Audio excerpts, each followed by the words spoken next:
Uşaqlarda yaranan baş ağrılarının səbəbi nədir? Yanaşı hansı şikayətlərlə özünü göstərir? Müayinə və müalicəsi necə aparılır? HB Güvən Klinikasının nevroloqu doktor Rima İbadova danışacaq. Tək ki, birinci tip baş ağrısı olsun, təhlükəsiz bir baş ağrısı olsun, amma diaqnostika hər zaman önəmlidir ki, biz burada daha ciddi baş ağrılarını inkar edək. Ondan sonra artıq müalicə taktikamızı seçək.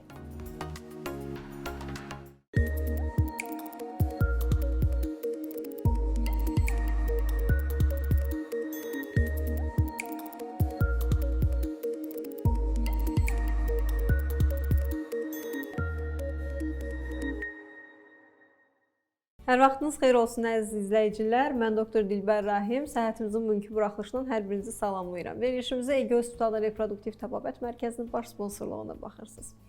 Əziz valideynlərimiz, ekrana yaxın əyləşin. Bugün maraqlı bir mövzumuz var, amma ilk öncə istərdim qonağımızı sizlər üçün təqdim edeyim.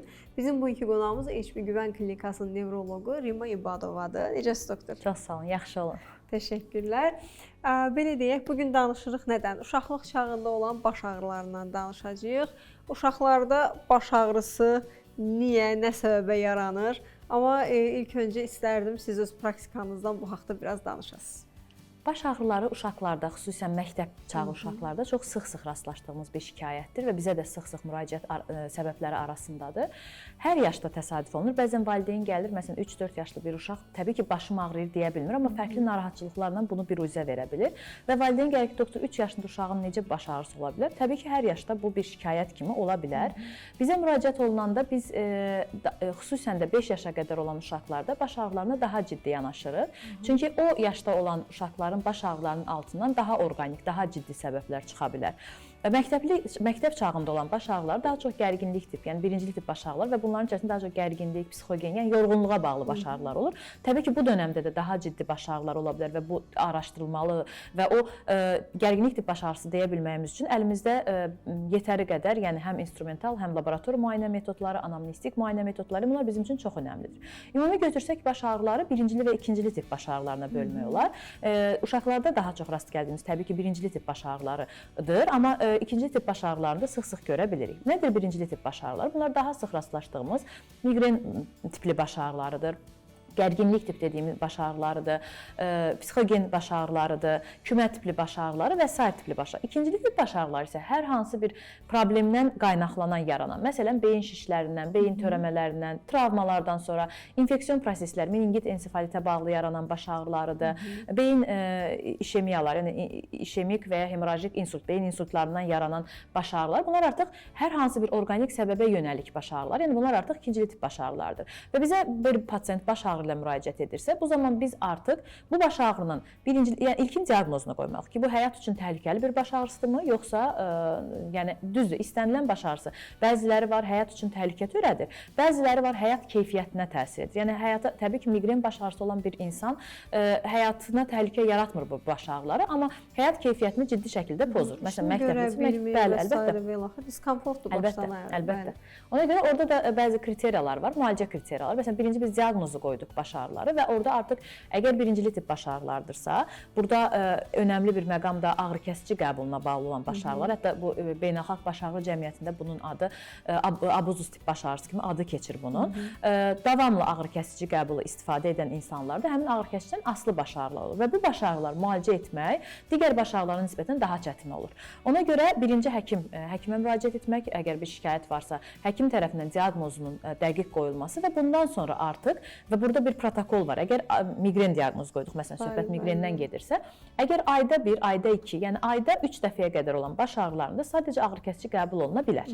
Amma həftədə 1-2 dəfəni keçən baş ağrıları varsa, biz burada artıq müalicə verməliyik. Müalicə də yenə biri var baş ağrının kəsilməsinə yönəlik müalicə, biri var amma profilaktika üçün olan müalicə. Uşaqlarda da böyüklərlə protokol eyni deyil. Yəni böyüklərdə istifadə olunan bir çox dərmanlar uşaqlarda nə profilaktika üçün, nə də müalicə üçün istifadə oluna bilməz. Qeyri-steroidal tab əleyhinə maddələr, məsələn, uşaqlarda daha çox parasetamol qrupudur, onlar istifadə oluna bilir. Məsələn, biraz daha irəli yaş qruplarında triptanlar istifadə olunur ki, uşaqlarda bunlardan istifadə edə bilmirik məsələn. Yəni burada o müalicənin gedişatında belə belə həm də hər dərmanın, məsələn, əgər biz artıq bir müalicə veririksə, pasiyentin miqreni var və həftədə 3 dəfədən, 4 dəfədən çox çəkən baş ağrıları var və biz bir müalicə vermək zorundayıqsa, burada seçəcəyimiz dərmanın da ailə ilə müzakirə olunması çox önəmlidir. Çünki dərman biraz, məsələn, 3-4 ay içildiyi üçün hər dərmanın özünün yan təsiri var. Bəziləri uşağa yuxululuq verə bilər, dərs performansını poza bilər, bəziləri əksinə oyanıqlıq verə bilər, iştahı açan dərmanlar var, iştahı azaldan dərmanlar var. Yəni o yan təsirlərini də mütləq şəkildə ailə ilə ətraflı müzakirə etmək lazımdır. Ki belə deyək, gözlənilməyən Əlbəttə ki, yan əlamətlər təsirlərdən görəndə özləri də təşvişə düşməsinlər əslində qalanda. Bu şikayətlər ümumiyyətlə tək baş ağrısı kimi olmur bildiyimiz kimi, yanaşı şikayətlər də olur. Ən çox hansılarla qarşılaşırıq bəs? Bizim baş ağrılarında ümumiyyətlə red flags dediyimiz qırmızı bayraq sindromları var, simptomları var daha doğrusu. Bu simptomlar nədir? Məsələn, pasiyentin, düzdür, uşaqlar, yenə deyirəm, 5 yaşa qədər niyə biz daha ciddi yanaşırıq? Çünki 5 yaşa qədər olan uşaqlarda baş ağrıları ciddi səbəblərdən olur. Bir, ikincisi də ki, uşaq o qırmızı bayraq dediyimiz simptomları göstərə bilmir. Yəni, uşaq başım ağrıyır deyə bilmir. Biz onun yanaşı olan simptomlarından hiss edə bilirik ki, burada nəsə ciddi bir problemdən söhbət gedə bilər. Daha irəli yaşlı uşaqlar və böyüklər təbii ki, ağrının xarakterini, intensivliyini və s. göstərə bilir. Qırmızı bayraq sindromları nədir? Məsələn, pasiyent gəlir və deyir ki, belə ağrı heç vaxt mənim ömrümdə olmur. Bu mənim ömrümdə hiss etdiyim ən şiddətli baş ağrısıdır. Heç vaxt belə bir şey olmayıb. Yəni ki, çox şiddətli olur baş ağrıları. Çox ciddi şəkildə, yəni vaxt etibarilə çox qısa bir müddət ərzində intensivliyi artır.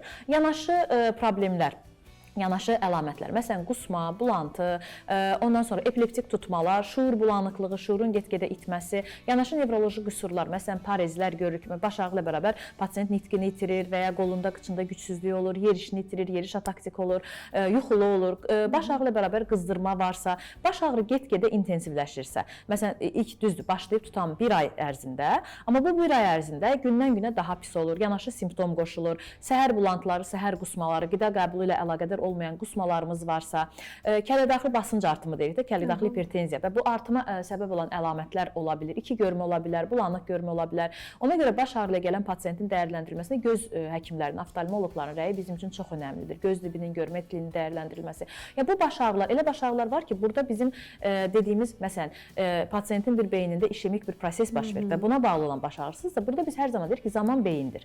Yəni biz qazandığımız zaman erkən diaqnostika bizim beynimizin funksiyasını itirilməməsinə gətirib çıxarır. Ona görə diaqnostika hər zaman, mən hər halda deyirəm ki, tək ki birinci tip baş ağrısı olsun, təhlükəsiz bir baş ağrısı olsun, amma diaqnostika hər zaman önəmlidir ki, biz burada daha ciddi baş ağrılarını inkar edək. Ondan sonra artıq müalicə taktikamızı seçək. Aha, dediyiniz məhz bu müayinə, diaqnostika taktika, bunlar nələrdir? Biraz onlara açıqlıq gətirək. Aha. Burada yenə yaşa bağlı olaraq dəyişir. Anamnez, həkimin anamnezi mən hər zaman deyirəm ki, pasiyentin dinlənməsi, pasiyentin ətraflı dinlənməsi çox önəmlidir. Bayaq dediyim suallara yönəlik ki, məsələn, nə zamandan başlayıb, neçə müddətdir var. Məsələn, bəzən bir pasiyent yeniyetmə bir uşaqdır və ya böyük bir insandır. Gəlir deyir, doktor, mən özümü tanıyandan başım ağrıyır, məsələn. Bu söz deyilirsə, demək burada bizim ikinci tip baş ağrı görmə ehtimalımız çox azdır. Yəni bu insanın miqreni ola bilər, gərginlik tip baş ağrısı ola bilər, amma bu hər hansı bir şiş, törəmə, qanama, infeksiya bu prosesdən yaranan ikinci tip baş ağrısı deyil. Yəni anamnez bizim üçün çox önəmlidir. Anamnezdən sonra pasiyentin əlbəttə ki, ətraflı nevroloji dəyərləndirilməsi. Bu kəllə beyin sinirlərindən tutmuş, uşaq körpədirsə, əmgəy açıqdırsa, əmgəyinin quruluşu, ondan sonra yanaşı nevroloji, məsələn, itkilərini dəyərləndirmək üçün reflekslərinin, əzələ gücünün, yerişinin dəyərləndirilməsi, hər hansı bir patoloji proses varmı? Bunların ətraflı nevroloji dəyərləndirilməsi.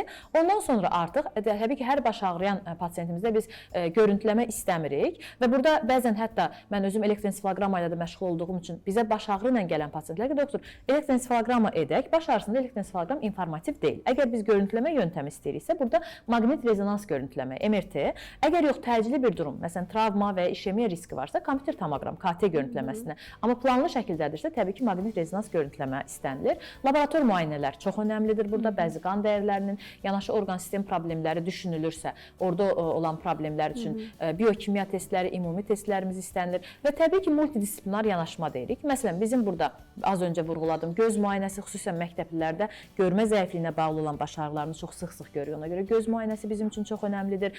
Bəzən olur sinuslarda olan problemlərə bağlı olan baş ağrıları, sinusitlərdən olan baş ağrıları ola bilər ki, bu zaman bizim burun-boğaz lor həkim tərəfindən dəyərləndirməyə ehtiyac ehtiyacımız ola bilər. Yəni bir multidisiplinar yanaşma və buna müvafiq olaraq yenə deyirəm, diaqnoz, sonra ardından müalicə. Aydındır doktor. Az öncə vurğuladığımız kimi müalicə başlanmalıdır. Müalicə məhz uşaqlarda necə aparılır? Medikament müalicə gərəklidirmi? Yəni bu şəkildə. Bu çox önəmli bir nüansdır. Çünki hər baş ağrısına medikament müalicə gərəkli deyil.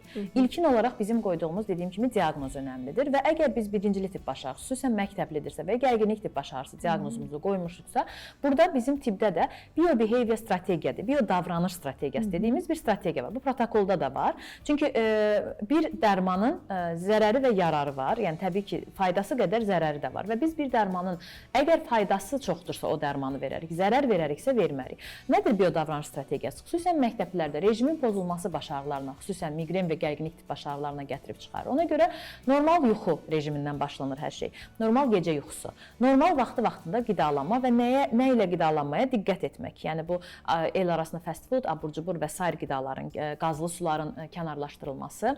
Rejim məsələsində monitor çox önəmli yer tutur. Xüsusən məktəblilərin davamlı monitor qarşısında olması, telefon, planşetlərin və sair istifadəsi baş ağrılarına gətirib çıxara bilər. Təmiz havada olmamaq, adi suyun az qəbul olunması, havanın az olması, yəni bunlar hamısı gərginlik tip baş ağrılarına səbəb olan faktorlar arasındadır. Ona görə birinci onları normala salırıq. İkinci, bəzi hallarda bəzi qida əlavələri, məsələn maqnezium əlavələri və sair kimi ailəyə başa salırıq ki, bunlar zərərli deyil, amma bunların bir müddət istifadəsi uşağın xroniki yorğunluğunu aradan qaldırar və biz bir aylıq bir baş ağrı günlüyü tuturuq. Təbii ki, hər xəstədə bu belə deyil. Bəzən acil yanaşma gərəkdirən durumlar da olur, amma bu baş ağrı günlüyü nədən ibarətdir? Ailə özü qeyd eləyir. Neçə dəfə ağrıdır, günün hansı saatında ağrıdır, davamiyyəti nə qədər oldu, ağrı-kəsici qəbuluna ehtiyac oldu mu və s. Bundan sonra artıq əgər ayda dediyim kimi 3 dəfədən, 4 dəfədən artıq ağrı-kəsici qəbuluna ehtiyac olan baş ağrısı varsa, bu zaman artıq biz müalicəni təyin edirik. Müalicəni də yenə deyirəm, ailə ilə bərabər seçirik. Çünki uşaqlar və böyüklər üçün seçilən dərmanların həm dozasında, həm də ümumiyyətlə dərmanların seçimində fərqlər var yan təsirlərindən dolayı olaraq. Həmin o dediyiniz yan təsirlərə biraz vurğu vermək istəyirəm. Nəyə görə? Baş ağrısı elə bir şeydir ki, əslində qalsa, hamının evində bir baş ağrı kəsilən bir dərman olur və valideynlər əsasında məsələn az öncə vurğuladığınız dərmanları da istifadə edərək bir müddətlik o simptomatikanı aradan qaldırırlar. Bu şəkildə olan yanaşmanın fəsadları nələr ola bilər? Davamlı ağrı-kəsici qəbulu, təbii ki, hər dərmanın yan etkisi var. Davamlı ağrı-kəsici qəbulu xüsusən mədə qanamalarına gətirib çıxara bilər, qaraciyər pozuntularına, qaraciyər enzimlərinin yüksəlməsinə və qaraciyər pozuntularına, böbrək çatışmamazlıqlarına gətirib çıxara bilər. Ona görə də həkim kontrolu olmadan davamlı dərman qəbul etmək ümumiyyətlə tövsiyə olunmur. Hətta biz dərmanın verəndə belə, seçəndə belə hər dərmana müvafiq ailədən əgər uzun dönəmli müalicə varsa, müəyyən aralıqlarla biz qan dəyərlərinin, yəni qaraciyər testlərinin və s. dəyərləndirməsini istəyə bilir. Yəni bu hər dərmana görə baxırıq biz buna. Dərmanın yan təsirlərini ailəyə başa salırıq. Yəni öz başına bu həm uşaqlara, həm böyüklərə aiddir. Davamlı ağrı-kəsici qəbulu, hətta non-steroid olsa belə davamlı qəbul etməyə yol verilməzdir. Az öncə vurğuladığımız kimi daha çox az yaşlı uşaqlardan danışdıq. Az yaşlı uşaqlarda olan baş ağrısından. Yeni doğulmuşlarda baş ağrısından istərdim biraz vurğulayaq ki, valideynlər hardan başa düşə bilərlər məsələn? Çünki burada nəsə belə bir şey var. Yeni doğulmuşlar çox onu ifadə edə bilmir. Ona görə baş ağrılarının ümumiyyətlə araşdırılmasında yeni doğulma dönəminə çox da heç kitablarda da rast gəlmir olur. Amma şikayətlərə əsasən ki, uşaq davamlı narahatdır, ağlayır, qidadan imtina edir, fontan şəkilli qida qəbulu əlaqəsi olmayan qusmalarımız var. Xüsusən o dediyim kafa içi basınc artımı ki, el arasında bizdə bu hiperdiaqnostika olunur, kəllə-daxili təzyiq deyə ki, kəllə-daxili təzyiq ciddi baş ağrılarının və başda olan orqanik patologiyalarının bir simptomu kimi görə bilərik uşaqda. Əmgəyin gərgin olması, pulsasiya etməsi, uşaqda basınca bağlı hidrotsefaliyanın, baş ölçülərinin hədsiz böyüməsi, boynun geri atılması, dediyim kimi qida qəbuluna əlaqəli olmayan qusmaları, huzursuz olması, epileptik tutmalarının olması ola bilər ki, körpə yaşlı uşaqlarda daha ciddi səbəblərdən ola bilər bunlar açıqlar. Beyin şişləri və s. ola bilər oradakı. Yenə də əgər belə bir şikayətlər varsa, mütləq həkim tərəfindən dəyərləndirilməlidir. Bu saydığımız şikayətlər əslində göz ardı edilə biləcək şeylər deyil. Yəni valideyn artıq bunları görürsə bir siqnaldır, SOS-dir ki, mütləqli şəkildə ya bir pediatra, eyni şəkildə bir nevroloqa müraciət edilməlidir bu anlarda. Doktor, bütün veriliş boyu uşaqlarda olan baş ağrılarından danışdıq, amma uşaqlar özləri tək bir şəkildə bunun altından qalxa bilmirlər. Gərək valideynlərə salaq biz böyük yükü. İstərdim sizdən bir nevroloq olaraq valideynlərə olan tövsiyələrinizi eşidək. İlk öncə valideynlərə uşaqlarının şikayətini göz ardı etməməyi tapşırıram. Mən hər zaman onu vurğulayıram ki, əgər valideynin bir narahatçılığı varsa, bu göz ardı edilməməlidir.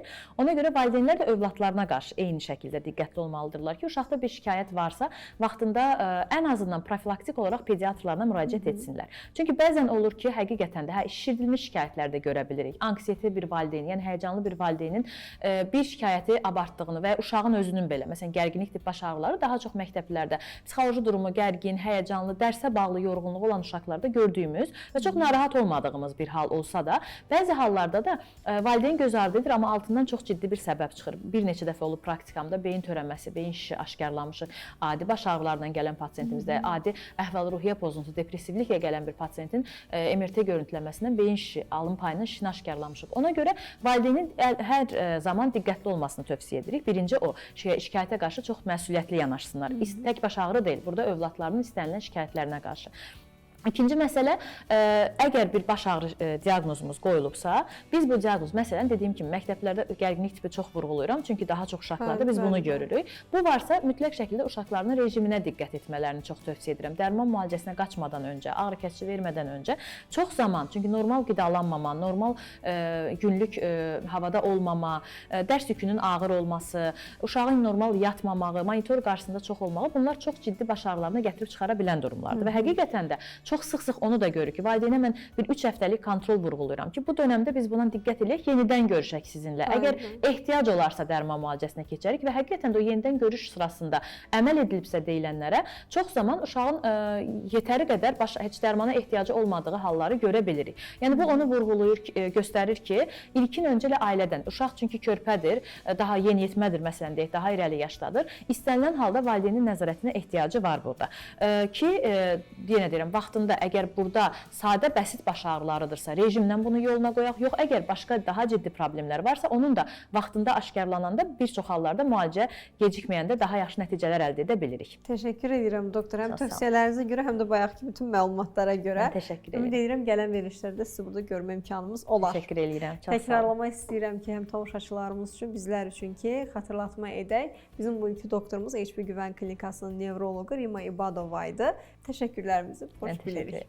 Əziz tamaşaçılar, bir verilişin daha sonuna gəldik. Səhhətimiz verilişinə tək ARB TV ekranlarından yox, həm də digər platformalardan, sosial media hesablarımızdan baxa bilərsiniz, izləyə bilərsiniz o hesabları. Suallarınızı isə şərhlər bölməsində qeyd edin ki, biz də doktorlarımızla birgə burada o suallara cavab tapa bilək. Səhhətimiz sağlam gələcəyin təminatı, əziz tamaşaçılar. Gələn görüşlərə dək.